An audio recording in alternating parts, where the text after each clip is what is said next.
Welcome back. Time is 7:18. Like other urban districts, Albuquerque Public Schools faces a truancy problem at all levels of education. High percentage of students are habitually truant, meaning they have 10 or more unexcused absences a year.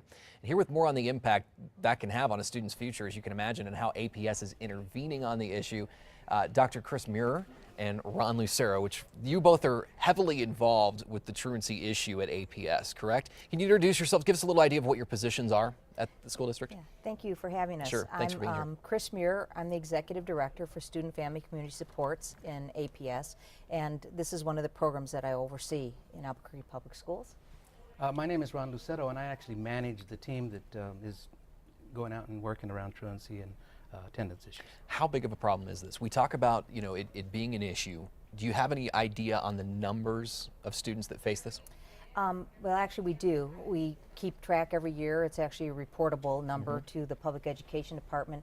So our numbers are actually from last school year because they're end of year numbers. And last year we had, in elementary school, we had 9.5% habitually truant students, and that's defined by 10 unexcused or more absences at any point in the year. Middle school was at 15.5%, 24.6% in our high school. So overall in the district was over 14% of our students are habitually truant, which is a fairly high number considering how many students are in APS. I was going to ask how that compares to other schools across the country or even in New Mexico. We're sort of on par with other schools, so you have to take, you know, our number of kids and that type of thing. So with other large urban school districts, we're about average in terms of those numbers, but that's not good. I mean, when kids aren't there, they can't learn, and so one habitually truant student is too many.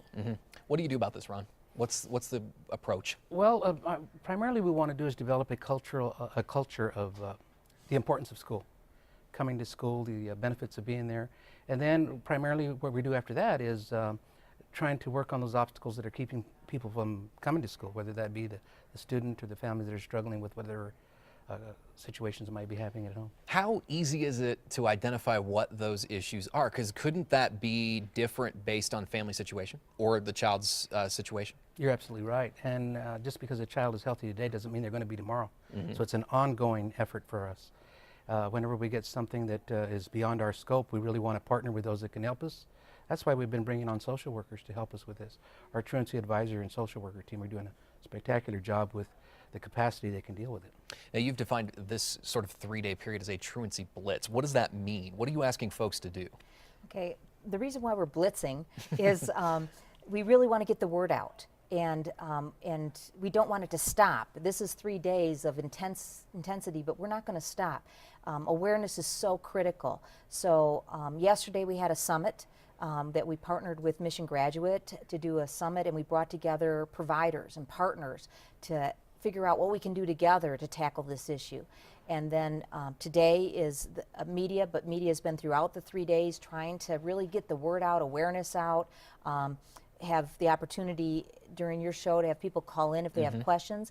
And tomorrow we're doing a town hall at Manzano High School to bring the parents and community members and all the family members together to help them understand what we're doing and to get their feedback in how we can begin to work together. I want to remind folks as we're talking about this that yes, we do have a phone bank up this morning. We've got some volunteers that are taking your calls here in the KRQE newsroom to get your ideas. Gather your ideas. 877-715-7400. Ron, what do you want these folks to be busy on the phone, I imagine? Yes, we do. What do you want to hear from people? We want to hear from people as to how we can partner with them to help with what they might be struggling with.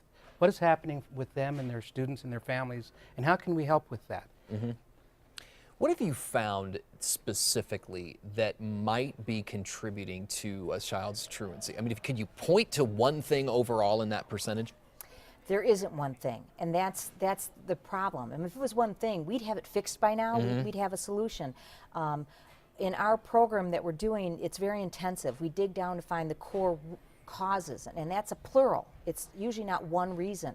So we bring together families, the student, and the school to do what we call early intervention to identify. That's why social workers are so critical.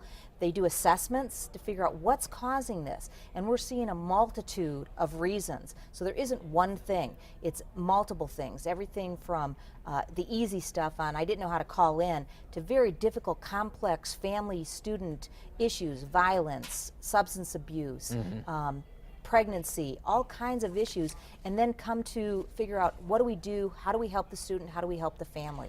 Chris Muir, Ron Lucero with the APS School District. Glad you're here. And of course, again, on the phones right now, our volunteers, 877-715-7400, taking your calls.